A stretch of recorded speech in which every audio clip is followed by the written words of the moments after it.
Hey guys, this is Jay with Jay's Gardening.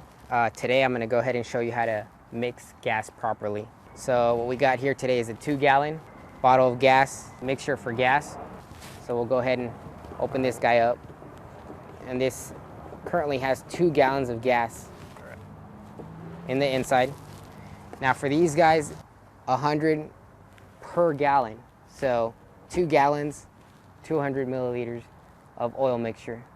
This will help your machines work properly and last longer, because if you do direct gas to those engines that are 2 cycles, you're going to go ahead and mess up all your equipment and going to have to buy new ones. So we're going to go ahead and put in here. Okay. And then you're going to want to go ahead and check how much you've already poured, and just make sure that you don't go over that amount and you don't go under that amount. So once again, I'm Jay with Jay's Gardening.